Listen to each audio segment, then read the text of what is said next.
Hello, good morning, magandang araw sa inyong lahat mga kabrigadang Pinoy Survivor. Happy Thursday. Again, reminder dun sa mga bago nating subscriber, kindly check out yung video 234.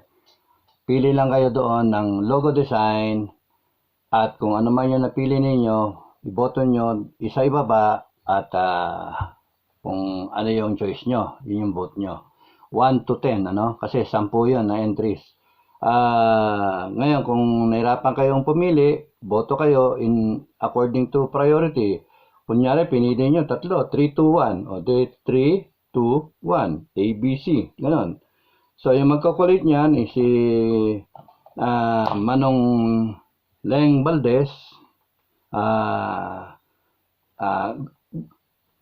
Para makausad tayo. Kasi isang ano pa lang yan eh. First rating per survey.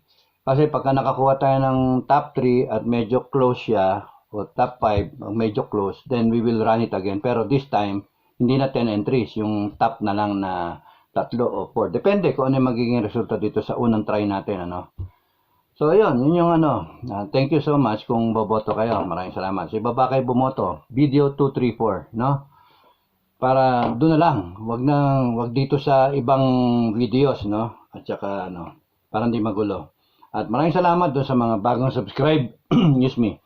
Mga bagong subscribe at saka sa mga comments ninyo. Comment lang kayo. Pwede mag-comment. Pwede kayo magsagutan. Wag lang bastusan. Walang personalan. Yung mga trolls, hindi ko na kayo papatulan kasi bahala kayo, opinion nyo yan. Kung opinion ninyo yung magpabayad kayo para mag-comment lang, bahala kayo. Basta tandaan nyo, bottom line, Pilipino pa rin kayo, no? At bottom line, Pilipino pa rin kayo. Alam nyo kung ano yung tama at mali, no? So, may you be guided, no?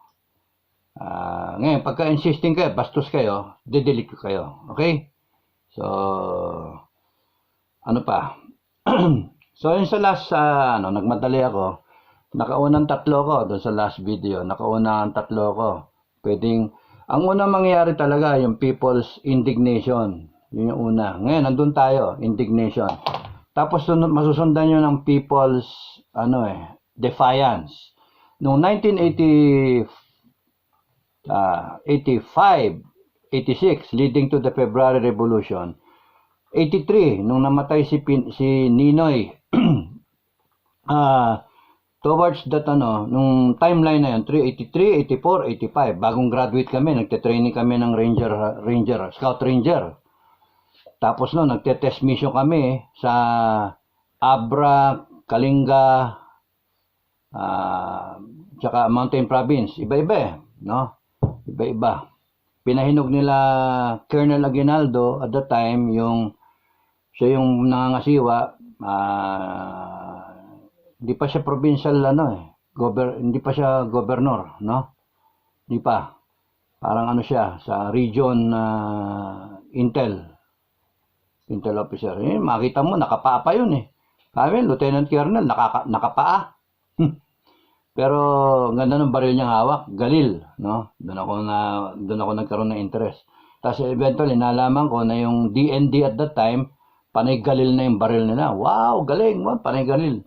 Kaya maganda ma-assign sa DND at that time, Defense Department, kasi malapit sa kusina. Doon assign sila Grego Nasan.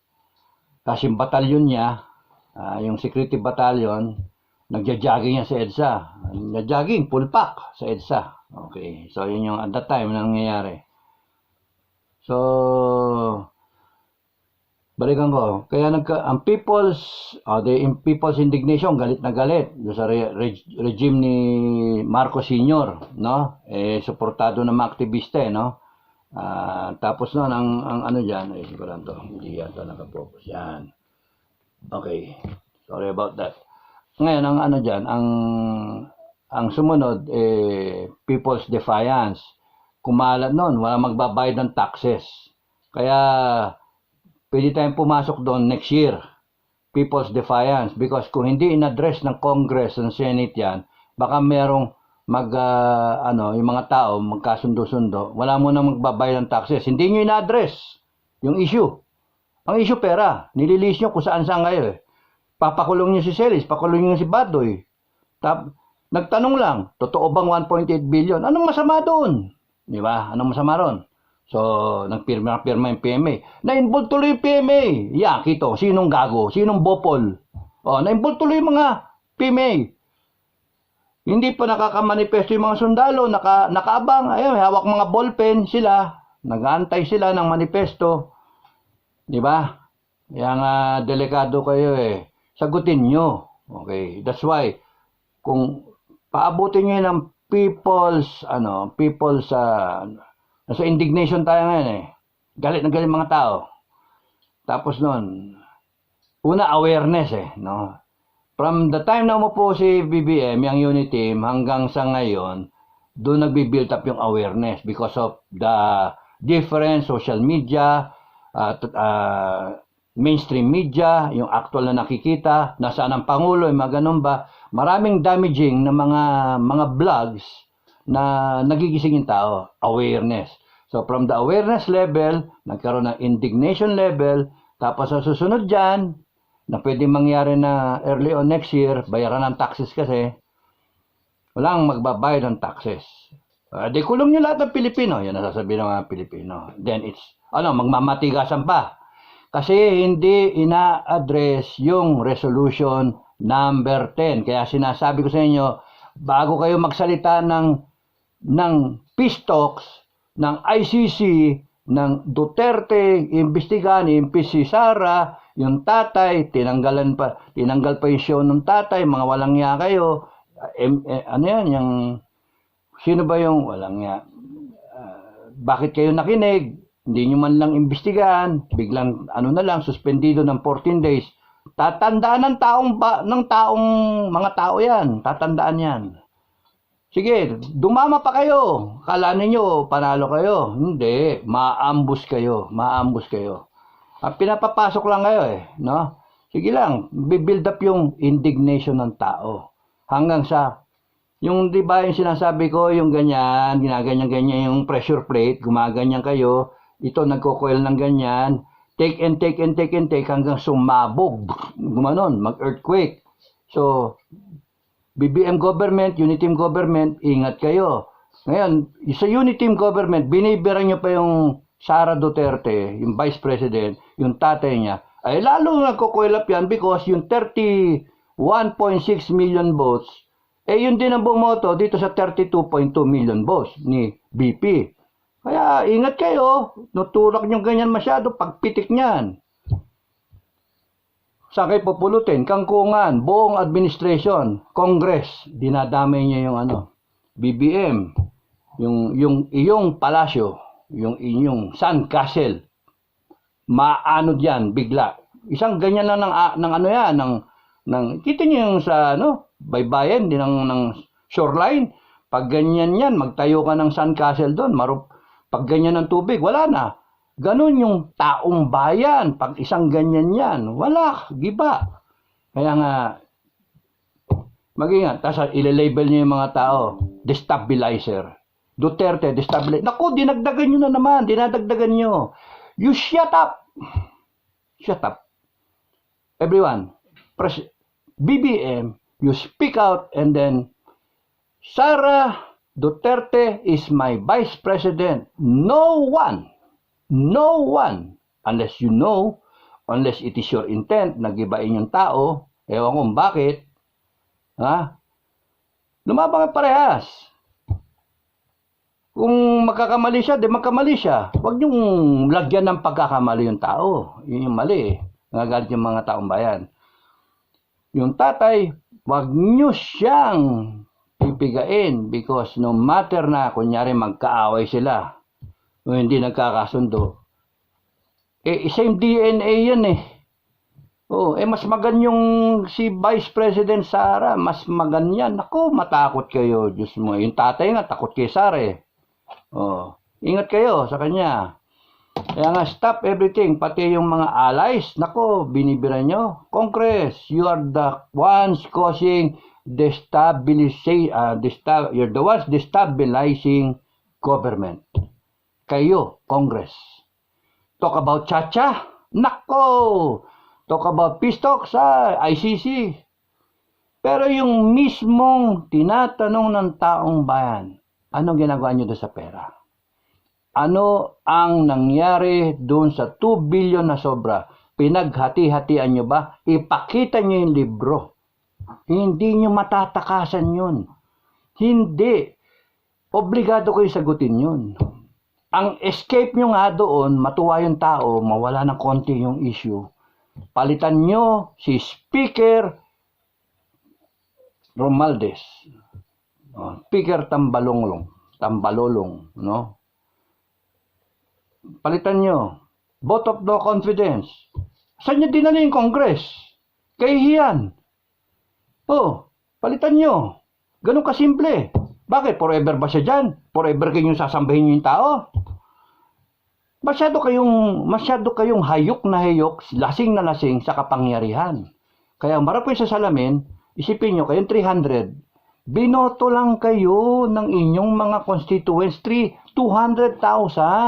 200,000. Yung ginagawa ninyo, damay ang presidente. Presidenteng 31 million ang bumoto, yung Senado na 27 million, high, bumoto, low, 17 million, o 15 million, damay kayong lahat.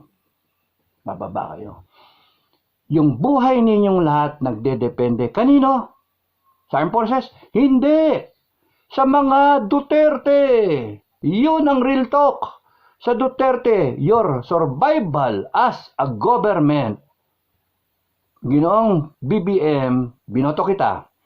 Your survival as a president and everyone around you, the whole cabinet, the whole baloney na, the whole Congress, Senate, Congress, lahat ng LGU, your survival is as a government is anchored on how the Dutertes will act. Yun yung totoo dun. Ang bait nga nila take and take. Sinasabi ko na sa inyo na kung hindi nyo lulubayan yan, hindi nyo titigilan yan, goodbye. Hindi lang good luck, goodbye. Yun. Hindi na kinakailangan makialam ang armed forces. Okay? So, nandun tayo sa people's, yung number 1. Inuulit ko para malinaw, ha? Number 1, people's awareness will result to indignation, will result to defiance. Huwag niyong paabutin sa defiance kasi pag umabot sa defiance, problema kayo. Sunod-sunod yon. Number 2, pwedeng magkaroon ng military takeover. Magkakaroon ng coup. Ang masama, hindi mag-install ng politiko. Yun ang danger. Because, sanabi ko sa inyo, previous video, panoorin nyo na lang, previous video,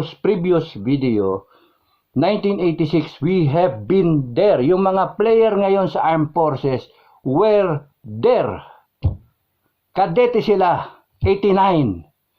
Chief of Staff Browner was the corps commander of PMA. He was the class baron 1989. When the coup happened, nadidinig nila, napapanood nila yung 1989 Makati Siege.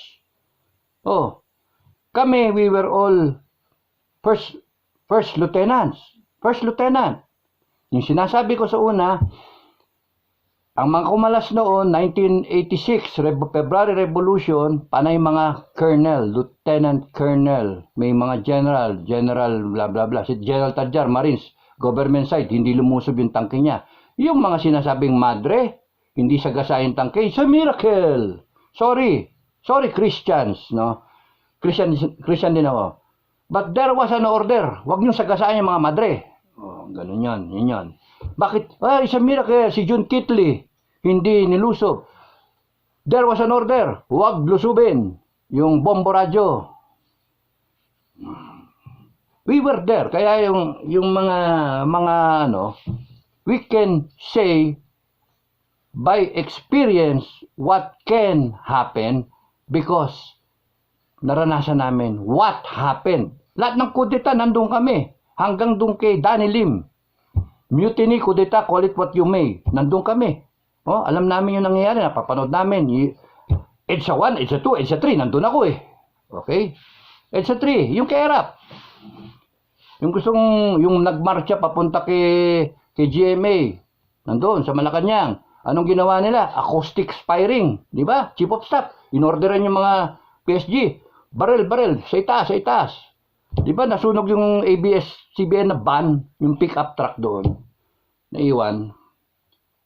So, magugulong mga panahon yon ng Pilipinas at natuto ang Armed Forces. Ito ngayon, balik kami sa field duty. Balik akong Cagayan Valley. After 86, no? Magulo noon, balik ako, ayoko dito sa Maynila. Buti pa dito sa Maynila. Sipin mo, nasa field ka. Galing akong Davao, then punta ako sa Cagayan Valley. Nag-volunteer ako doon para yung classmate ko, si Kidilla, naging 3-star general, lieutenant general. Para makapag-schooling sa British Commando. Wow, galing, no? British Commando. Kagagaling ko ng US Ranger, gusto ko palitan na lang siya para makasalang din siya dito sa mapalop niya schooling niya sa British Commando. Okay. Ina-assign ako sa Magsaysay. Sabi ko, habang bata ako, exploit ninyo yung kapusukan ko. Gusto ko lagi combat. Ganon ako. Parang di sayang yung mga kukurantong ko, no? Sipin mo, US Ranger, Scout Ranger, Airborne, di ba? Pathfinder, tapos nun, nuclear, biological, chemical warfare. Imagine, di ba? Tapos, nagpakadulubasa. Nandito ako ngayon, nagwa-washing ako ng washing machine ng kaharap ko. Nilalabang ko yung damit ni Mrs. Paras lang kami ni BBM. At least ako nagsasalita ako. BBM tahimik eh. Ay nako. Okay. Masaya naman maging yan eh. Love yan, love. Okay. Alam mo eh. Pagbigyan nyo na sa BBM na mahal niya yung asawa. First lady. Pero first lady, lubayan mo yung asawa mo. Hayaan mo siya maging presidente. Let him become presidentiable. Meron kayong pananagutan kay Sara. Uniteam. President, Vice President. 31 million, 32 million. Protect the father. Protect Sara. Huwag niyong isipin yung career ng anak ninyo. Na poprotektahan nyo para protektahan nyo, dapat maging presidente si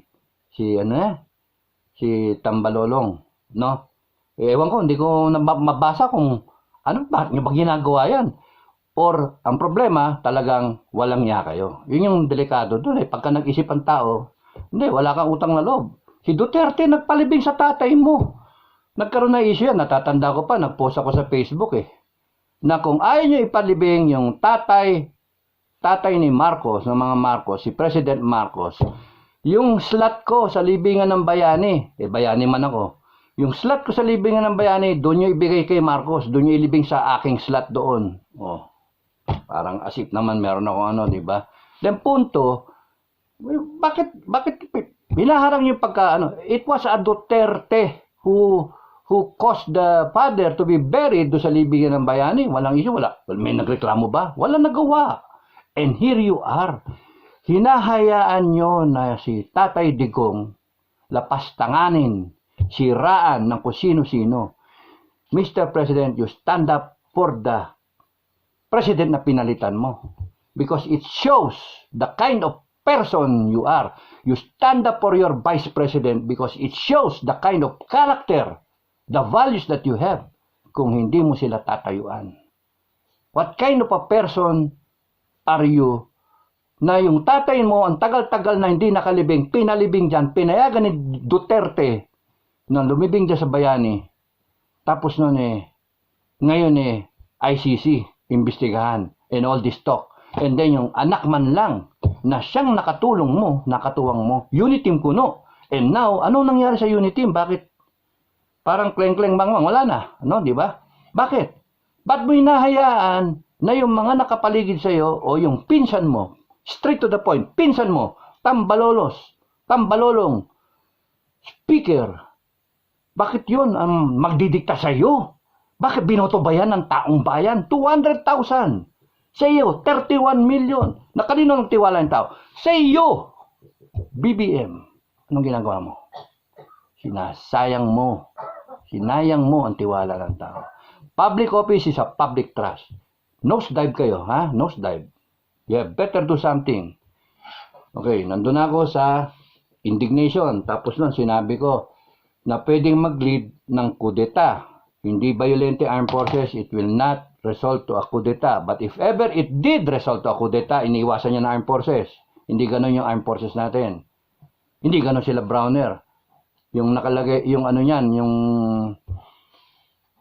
ang class crest niyan makatao. Yung naku, makatao pa naman.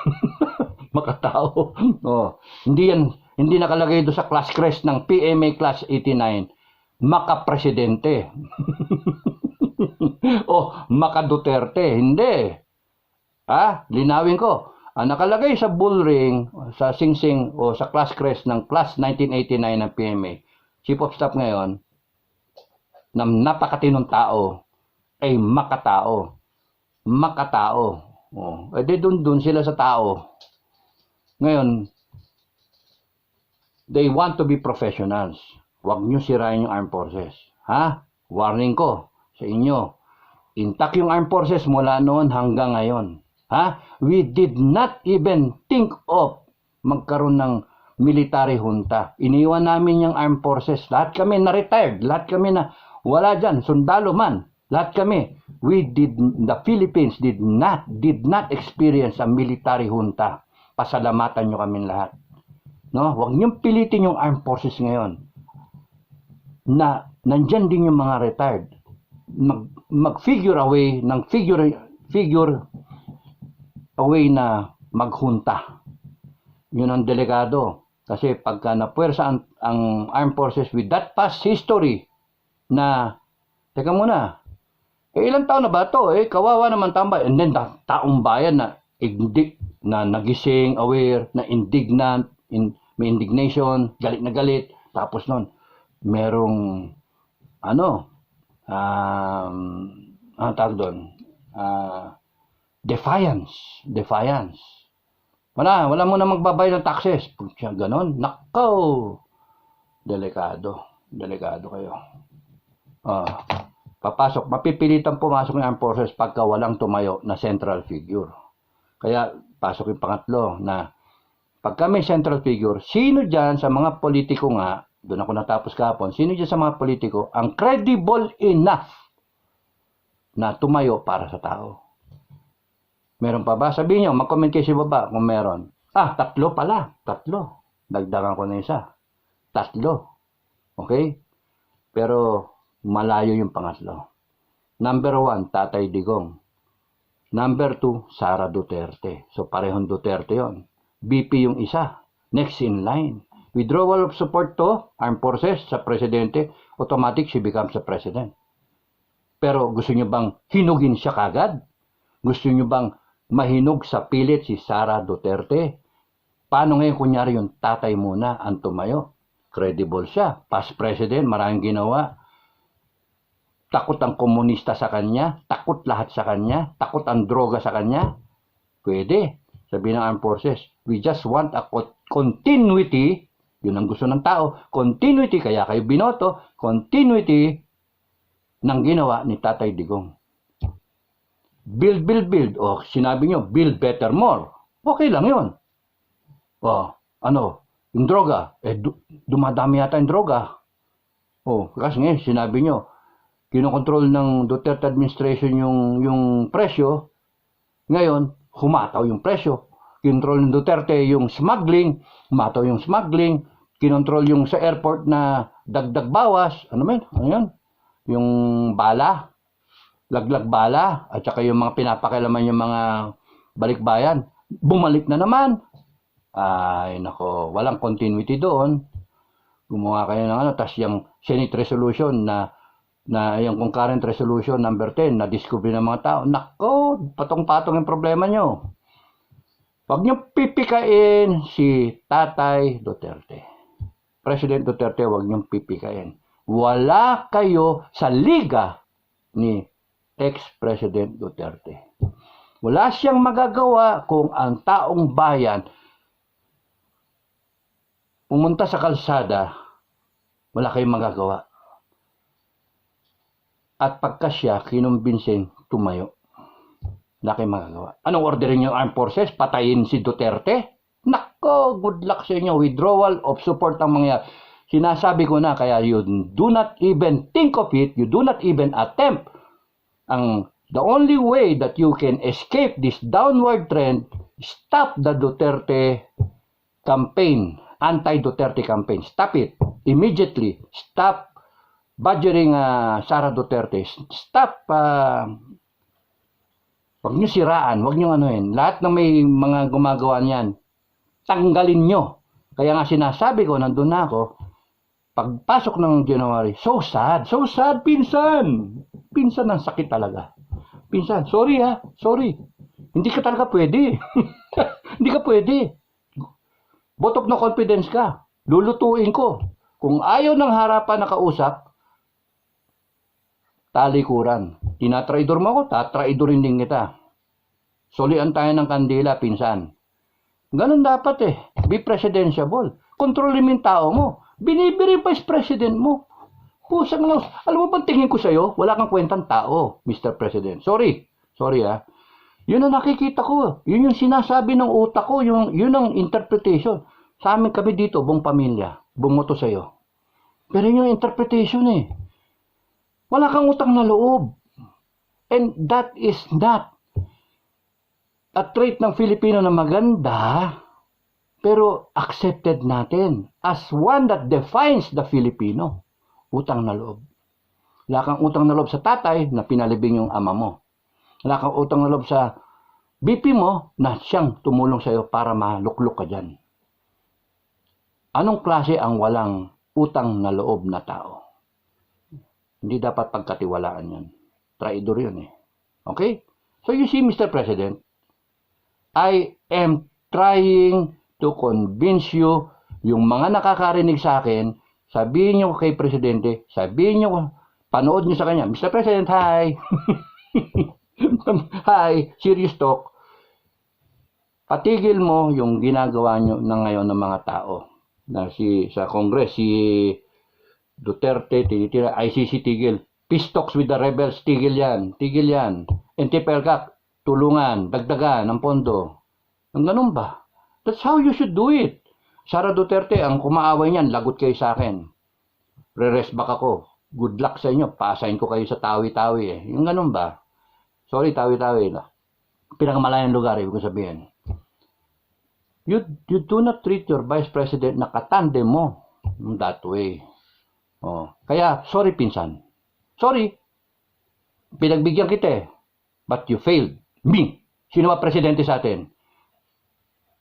Ako, di ba? 31 million votes. Ikaw, 200,000 votes. Speaker of the House. Saan ganyan ko lang? Tanggal ka. Ilan ba yung royal sa akin dito na congressman? Vote of no confidence. Sad to say, pero yun ang maganda. Tanggalin si Tambaloslos. Tanggalin. Tambalolong, Tambaloslos. It applies. Speaker of the House. Sorry, you failed the Filipino people. No? You failed BBM. Mga walang kwentang government officials kayo. People of the Philippines. The sovereign Filipino people. Nandito lang kayo. Pakukulong nyo, mga tao. Pakulong kayo, 100 milyong Pilipino. Pakulong nyo lahat. Sige, tingnan natin. Huwag nyo explain yung sobra na pera. Mag-appropriate pa kayo for next year. Mag-isip pa kayo kung ano yung gagastusin ninyo. Aabot ang tao sa huwag magbayad ng taxes. Magre-rebelde mga tao. You are creating the divisiveness. You are creating the destabilization of government. You, Mr. Speaker Romualdez. You. And daw, yung mga sip-sip sa ilalim mo, yung mga alagad mo, ganun din. You don't deserve. Ngayon, you better shape up. I'm telling you, you better shape up. Huwag niyo sabihing mayabang ako. Pagka gano'n ang sabihin niyo, ay good luck na naman sa inyo. Wala na nga, pinagsasabihan na nga kayo para sagipin kayo eh. Hindi, para sagipin si BBM. Pero good luck sa inyo lahat, kung ayaw niyo makinig. Libreng advice eh. Okay, so yun yung ano ko. Okay. So ang advice sa military, stay intact. Stay intact. Yung sinasabi ko, delikado na isipin ng armed forces, nandun na kami, na-experience kasi ng armed forces, retired, yung mga retired at saka yung mga active. Yung active pa ngayon, yung mga ruling ngayon, yung mga general ngayon sa armed forces. They were cadets. 89. Siyempre, kadete ka na, 90, plus 90, 91, hanggang plus 90, 92, mga colonel ngayon, general na iba. Meron na yata general. So, yung mga wala pa dyan, nandun sila sa EDSA. Nandun sila na. Takot na takot yung mga bata, mga high school. 93, 94, 95. Trillanes, 95. Isa doon sa pumirma, 95. Dante Langkik. Yung unang-una. 95. Tatanda yung pangalan. Ano ba nakita yan? So yun, unang-unang pumirma, number 1, doon sa manifesto. So, makakonekta lahat yan. You cannot deprive them of a past na experience nila. And they are all aware. The whole long gray line is aware as they were growing up, probably a 10-year-old, probably 15 years old, probably 21 years old, 19, then they entered the academy. If not in the academy, nasa labas sila, nakikita nila sa TV nanonood, and then in-explain ng mga magulang nila. Papa, mama, ano yun? Bakit ganon? Away-away. Ba't marami tangke? Bakit binobomba Aguinaldo? Bakit di tayo pwede punta sa Makati? Nagre-rebel, nagbapatayan sa Makati. It is a tragic past of the Philippines. And you cannot escape that. You cannot deny the Filipinos that. Isang click lang sa Google, makikita. Tinuturo sa eskwela. Yung details, no? Madali. Tinuturo ng magulang. Yung mga teacher, na-experience nila, baka nagtulak pa ng tangke yun at that time. Hindi, matatanda na ngayon yun. Mga principal siguro. So you see, tapos hasta kayong ganyan. At that time, nag-ano yung mga tao, defiant sila. Defiant. Nakakatakot na yun pag umabot ang tao sa ganon. Defiant.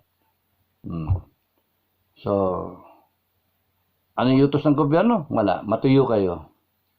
Di ba, panahon noon, meron pang light a fire movement eh. Sunog-sunog sila, arson. Mga ganun ba?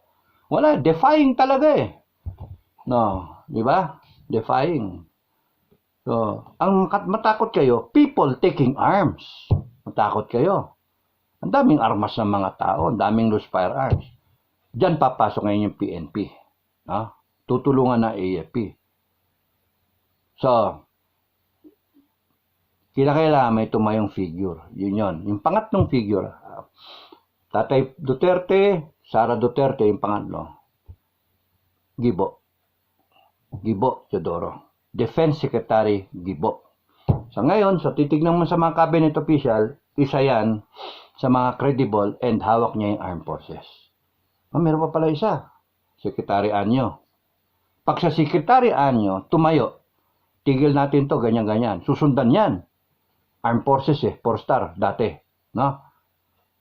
Pag sinabi yan ni Secretary Anyo, apat pala sila, no? Pag sinabi ni Secretary Anyo, ayaw ko na, withdrawal of support ako. Kundi tumahimik si Gibo, si Anyo ang tatayo, kinonvince siya, buong Class 83, susuportahan siya. Pagka nagsupport ang Class 83, the most number of generals that the armed forces produce, matakot kayo sa Class 83, matikas, baka mawala ng trabaho si Anyo. Sorry, Bok. Hindi, nag-a-analyze lang, nag-a-analyze. Real talk, no? Real talk. Hindi mo naman sigurado kung tatayo yan o hindi. Kung ayaw niya tumayo, ayaw niya ng responsibilidad, balik ngayon yan. Sir, Duterte, kayo na lang. Sir, Digong, kayo na lang. Suporta ako sa inyo. You see, kabit-kabit. Kabit-kabit eh. Kaya, Ang critical doon is may tumayo na civilian. Retired people, retired officers and men are also civilians now in the classification. Ngayon, ang iwasan ninyo, yung military, pikam-pika rin. Kasi may pamilya rin yung mga yan eh. Taxes din, nababawasan din sila. So, pikam-pika. Kung yung asawa niya nagtatrabaho, professional din, o kaya yung anak, tapos binabawasan din taxes, and then alam nila yung Resolution 10, galit na galit din yan. Tapos sila, ang higpit-higpit ng COA sa audit, sa pag-audit sa kanila, tapos biglang malalaman na kayo by way of certification, galit talaga yan, mga yan. Tapos dadagdagan pa ng peace talks with the rebel na talo na rebelde, 1/8 na lang rebelde, armed group, from 25,000 at that time, panahon nila Cory Ramos, 25,000, ngayon 1/8 because of the whole of nation approach. Ngayon ang tanong, ang daming problema ng Pilipinas. May nagtatanong, ano yung solusyon? Singit ko na yan, ano yung solusyon? Ang solusyon dyan, hindi military takeover, hindi kudeta, hindi patayan, hindi civil war. Ang solusyon dyan, full of nation approach. Ganun din.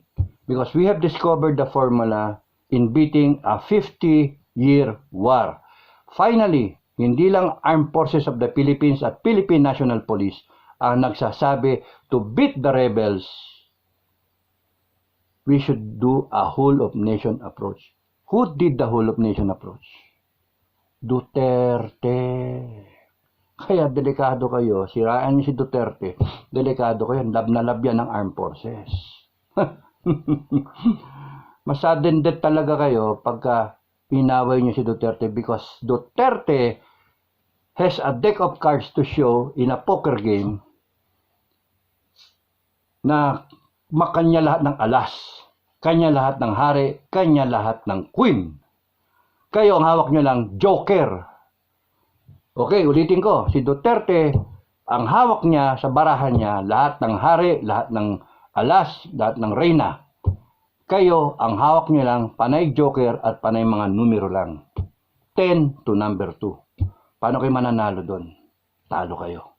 Kaya do not commit the mistake na pigain niyo si Duterte, pigain niyo to the wall, nagkukwil yan, and then biglang pipitik na ganon. Mapipili, hindi pa siya kumigilos. Hindi siya, anong gagawin niyo? Sasabihin niyo siya yung destabilizer? Mga gago. Maniniwala kayo sa mga enterprising na mga intelligence operatives, sasabihin sa mga report nila, ang destabilizer si Duterte. No. Okay. Mag-isip kayo. Napakasimple, oh. Ginaganyan si Duterte, ginaganyan lahat ng kakampi niya. Oh, yeah.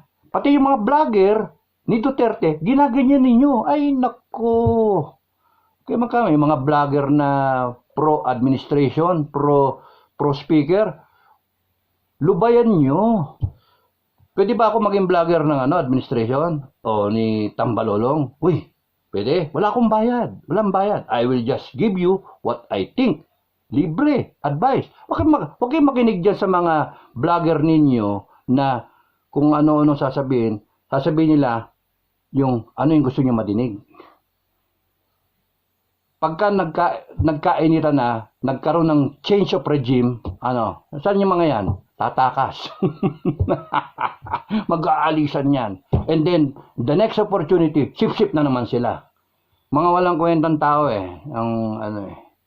Kaya sorry to sa mga nagbablog na for money, no? Ang aking advice lang sa inyo, remember always you are a Filipino person. Filipino, you belong to the Filipino community. You have a country. You do not add to the destruction of your country. You do not add fuel dun sa nangyayari ngayon. Bibirahin yung Duterte, tapos nun, panay Duterte shit. Is that helping the country? Because kayo, you're getting paid. Pero isipin nyo, tumatanggap kayong pera para mga hudas kayo. Hudas.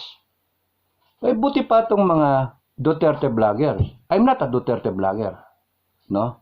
I am a vlogger for the Filipino people. Wala nga ang pakialam kaya ako napablog kasi worried ako na pwedeng mangyari. pwedeng mangyari yung sinasabi ko kasi, no? Wag niyong pipilitin yung mga taong bayan na mag-decide. Mapiga na ganon. Because when the Filipino people decides to become indignant, ilabas nila yung anger nila sa streets, o kaya i-define nila whatever this government stands for, i-define nila, mapipilitan ang Duterte to stand up. Sipin nyo, si Duterte, matapos yung ganunin ng ganunin, tahimik lang. Si Sara, tahimik lang. Why? Because it is not in their nature. Kaya makita mo sa akin, sa libro ko, mapagkakatiwalaan. Yun yung sa akin. Kayo, sa kabila ng Uniteam, yung mga loyal kay BBM, delikado kayo. Dito sa kabila, nakikita ko, mapagkakatiwalaan eh. Kasi meron niyang deck of cards to show. Lahat ng alasa, ng hari, lahat ng reyna, kayo panay joker ang kasama nyo, ang pinapakita nyo. Wala, bagsak kayo dyan, talo kayo, kahit saan barahang gawin. Tapos nun, may anak siya, upcoming, ang ganda ng performance, most rated ngayon, highly rated sa survey. Oh, pas. And then sisirain ninyo, naku, lalong magagalit ang tao sa inyo, di ba? Now, yung pangatlo si Gibo, ang pangapat si Secretary Anyo. Okay? Yung dalawa na yon. Pero malayo sila sa tiwala ng tao pa. Yung dalawa, anytime of the day, any time of the year, any time of the week, 24/7, the people will support them. Kaya nyo yun. Kaya, ako mismo pupunta ako. Pagka nagtawag yan, pupunta ako. Oh, ang mga advice ko lang sa inyo, mga Filipino people, you protect Duterte, the Dutertes, you protect them. Because yung mga makademonyo, nakikita nila na ang pag-asa ng taong bayan, ay mga Duterte. So, mga demonyo, bibirahin para malaglag ang mga Duterte.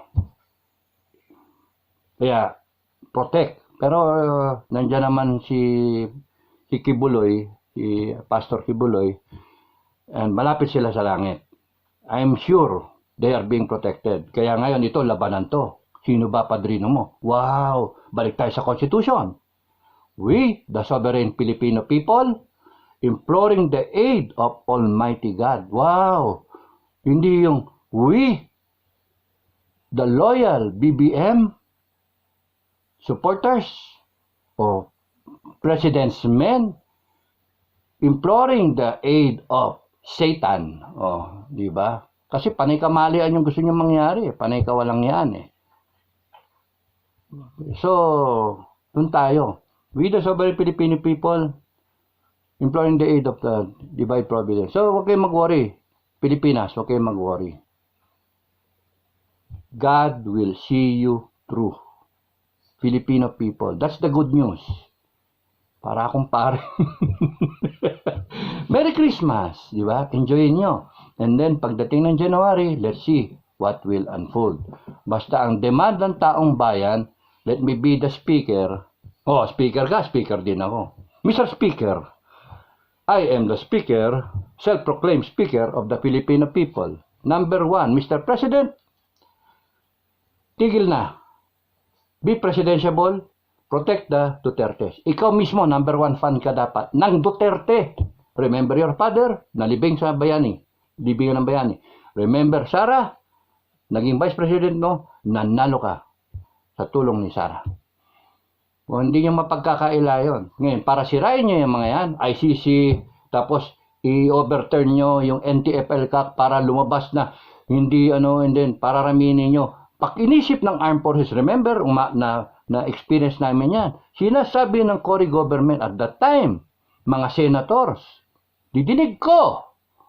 Sinasabi sa akin ni Canyeso, General Canyeso na boss ko, National Intelligence, kami. Sinasabi na, ng mga senator, mabuti pang may mga NPA. Sabi ni General, why, Mr. Senator? So that the military will not think of coup d'etat. busy kayo sa NPA. Kaya ba ganun ba nagaganunan ng mga NPA ang Makabayan Black sa Congress para mabuhay sila ulit, binubuhay nyo ulit, mapatay na nga binubuhay nyo pa. Ano yan, nagginagawa nyo Lazarus? Magalit sa inyo ang forces, galit nga ngayon eh. Okay, so, ano yung sumunod?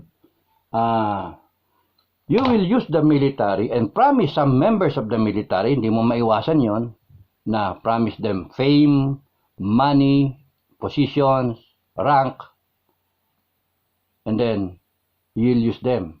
And then meron din ganun sa ilalim nila. So that pipilitin yung maghati. Civil war tayo doon. Gusto nyo magka-civil war?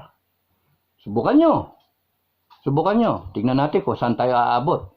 Kung ganun ang gusto nyo. If you do love the country, like Erap did, hindi niya pinilit. Nag-withdraw siya. Di ba? Wala. Tapos ang kwento. So, yung mga tao ngayon sa Congress, sa Senate, may mga experiences din tayong lahat. Nakita nyo naman lahat. Lalo yung mga anak ng Presidente Erap nandiyan sa Senado ngayon. Para ko kayong binoto. So, you do not tell me na ako masamang tao. You do not tell me, you do not judge me because I am not in the hot seat. Kayo ang mga nasa hot seat. All of you senators na nandyan, binoto ko kayong lahat. Kasi lahat, ang galing kong bumoto eh. Lahat ng binoto ko, pumatok eh. Ang wala lang doon, si Gibo. Eliasar. Yan, yung dalawa. Yun lang ang nawala eh. All the rest, pasok eh. So, ay, nako. Kung pwede ba yung mga bago, like Robin, Padilla, Tulfo, o yung mga dati, Bongo, Bato de la Rosa. Bato, nag-abot tayo. Bato. Pwede ba magsalita kayo? Tama ba o mali yung resolution number 10? Ang hirap explika kasi nandyan na kayo eh. No? Ginamit nyo resolution number 10. It is a system adopted by the Senate of the Republic of the Philippines concurrent with Congress of the Philippines. Trillanes, magsalita ka rin. All right, sir. Di ba? Isa ka doon sa sa nandoon, that fateful day nang inadapt yung resolution na yan. 15 Congress, nandun ka. Miriam. O si Miriam yan, di nagsalita. President BBM, isa ka doon. Tinignan ko, 15 Congress. Sino ba yung mga JPE? Kaya ako isipin mo, parang yung relationship, mahal na mahal mo, bilib na bilib ka, grabe respect mo umaapaw, siksik, liglig at umaapaw ang respeto mo do sa asawa mo, babae man o lalaki. That's the situation. Meron pang pabigay-bigay ng mga flowers, meron pang mga chocolate, meron pang I love you honey, I love you sweetheart, may kiss-kiss pa. Tapos nun, only to find out, putya, may kabit pala si lalaki. Or only to find out, si babae pala, may pinatulan na bata. Pinalitan ka. May ginagano, may pinapatulan. Pinagpalit ka and all that. Ano ang Pilipinas? Taong bayan. Supposed to be, nagkaroon ng marriage when you voted for these politicians. Tapos nun, only to find out na matapos kang bigyan ng mga sweet words, words of encouragement, words of performance, o pinagtatanggol ka. Pinagtatanggol ang taong bayan. Bilib na bilib ang Pilipino. I love you, Senator. Ang galing ni Senator. Only to find out may resolution 10. Ginagago ka na pala. Kaya yun ang nakakainis. And you translate that to millions of Filipinos. That's why delikado kayo. Congress and Senate. Ang hiningi ng taong bayan, explica ninyo. Ngayon, ang akin, gusto kong mangyari, every one of you, individually, sabihin nyo, tama ba o mali yung resolution na yan? Resolution number 10. Senate Resolution number 10. Yan ba ina-adapt nyo pa hanggang ngayon? Yan ba naging tradisyon na? Ganyan ba kayong mag-liquidate ng pera by certification? O yung iba dyan, nag-aatas sila ng resibo to be on the safe side? Sabihin nyo. Kasi, bakit ganun ang ginagawa? May iba, certification lang, walang resibo. Kasi honorable kami. Yung iba, ang standard nila, certification, nag-attach na resibo. Kasi mali eh. Parang mas maganda yung may resibo. Sabihin ninyo para makita ng taong bayan kung may honor talaga kayo. Para makita ng taong bayan, tama lang tawagin kayong honorable. At tama lang na hayaan kayong nandyan pa. Because sa tingin ko, pagka hindi nyo ayusin yan, isasara ng taong bayan yung Senado at yung Congress na yan. Through defiant Filipino revolution. And somebody will stand up, courtesy of the armed forces, they will support, there will be a revolutionary government.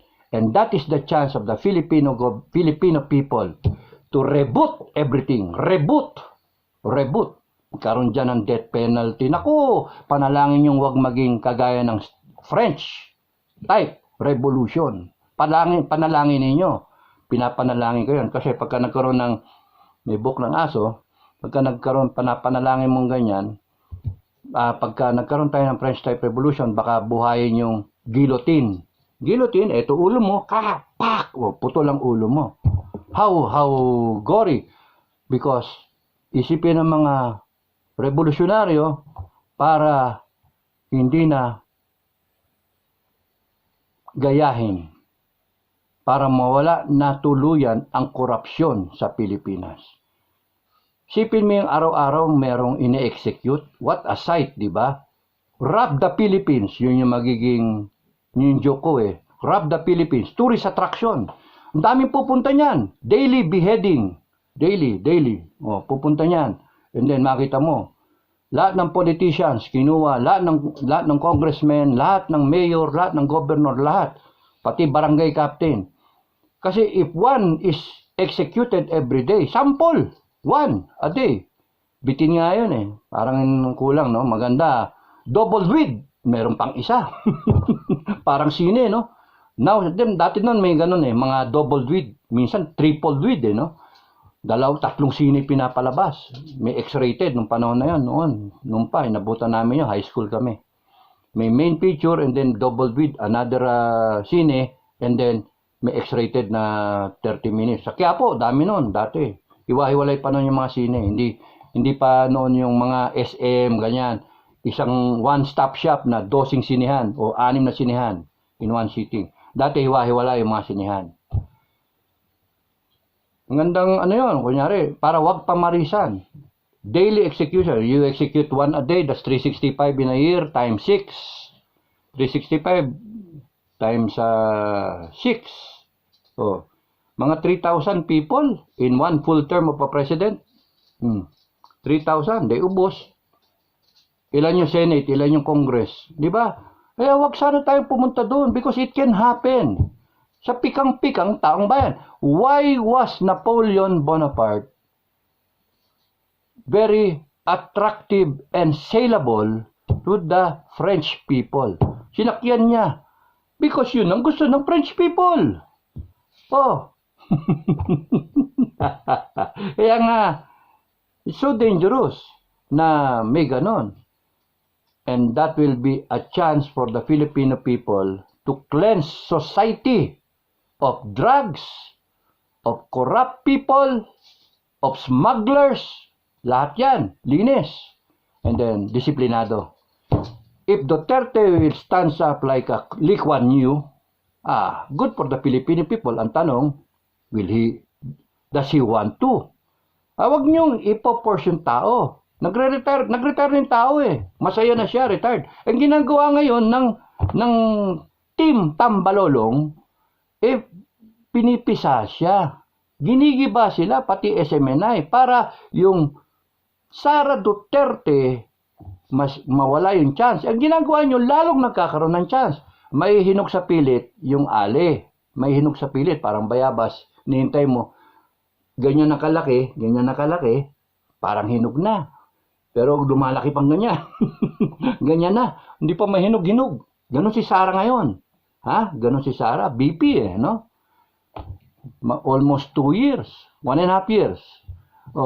Kunyari hanggang next year, maka 2 years siya experience as BP.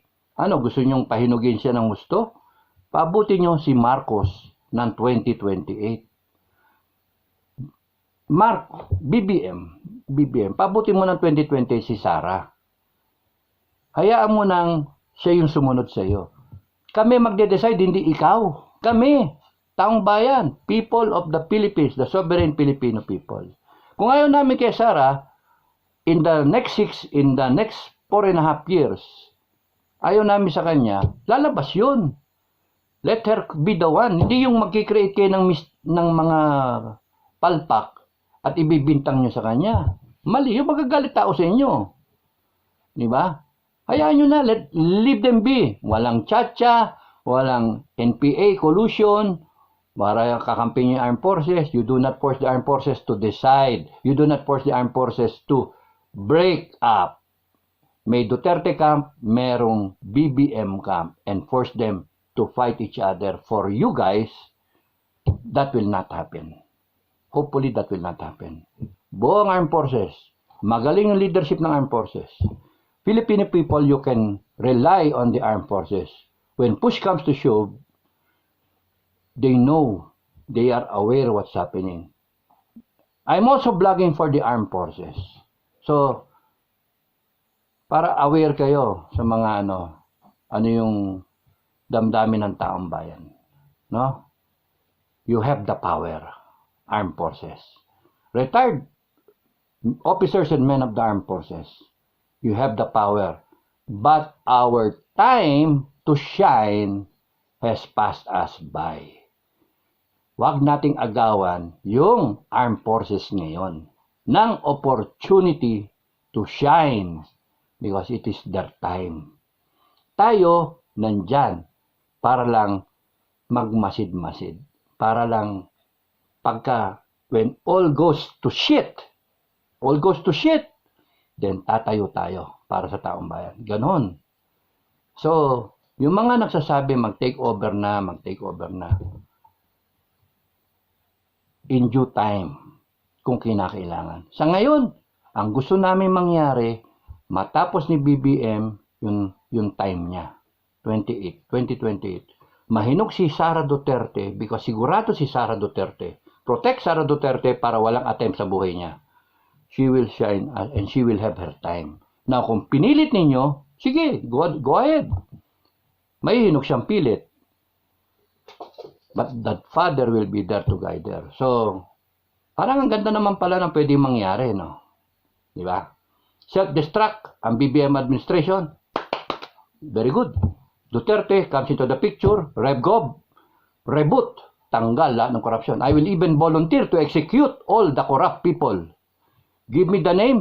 Validated na. Hindi ko na kinakailangan validate para yung konsensya ko hindi ako tutubuan ng konsensya. Basta bibigyan nyo sa akin, validated na yan, sigurado. Yun lang requirement ko, validated yung tao na talagang corrupt. Kukunin ng state yung properties niya na na-amass because of this stupid na resolution na to. Yung mga corrupt dyan sa Bureau of Customs, sa BIR, lahat yan. Yung smuggler, bigyan nyo sa akin lahat. Padala nyo sa akin. Nakapila sila. I will do daily executions. Okay lang yun. Lakas ako sa langit. Okay lang yun. Pwede yun. Para matapos na yung corrupt Philippines. Kita mo kundi matino tayo. And then, tama si Sara, tama si BP Sara dyan sa education. Because kung 6 years si Sara dyan, you can just imagine what she can do dun sa education department. You need to bring about into the fold a new breed of Filipinos because our generation of Filipinos, tayo rin ang nag-fail. Tayo walang sisihan. Huwag niyo isisi lahat sa politiko. Huwag niyo isisi. Tayo rin ang nag-fail. Yung generation natin. ang dami nagmamalinis, ang daming ano. No, we all failed. Whole of nation approach ang solusyon. Nasaan kayo nung kailangan ng whole of nation approach na matagal nang sinasabi? Sa NPA ngayon napatunayan, sa CPP, NPA, NDF napatunayan. Dalawa lang yan na talagang siga, Badoy, Celis. Kita nyo yung nangyari. NK Palkak, isang presidente na tama yung suporta. Yung mga key players dyan, yung national security, sila Kapuyan, dun sa indigenous peoples natin. Lahat, all playing, parang makina. No? Clockwork. Grabe. And then an AFP na responsive. Tapos ang rebelde. Oh. Ngayon, pipistoks ninyo, magde-demand sila. Good luck sa inyo. Kakagating kayo ng armed forces. Warning na yon, kakagating kayo ng armed forces. I am not trying to destabilize. I am telling you what will happen if you continue to destabilize the government, because Congress of the Republic of the Philippines, you are the ones destabilizing the country. Tandaan nyo lagi, people of the Philippines, sovereign people, sovereign Filipino people, asking imploring the aid of the divine providence o aid almighty. Nandito lang kayo lahat sa ilalim. Okay? So, ayun na naman. Time's up na naman ako. Sige, tuloy ko na lang ulit. Hindi ko na naman kayo nasagot to. Maraming salamat sa inyo lahat. God bless everyone. God bless the Philippines. Ayoko ng civil war. Ayoko ng magkagulo. Magbayad na lang kayo ng tama. I-account nyo properly yung pera. Resibo. Open the books. Tigilan nyo lahat ng mga ginagawa nyong kabalustugan ngayon. Bye-bye.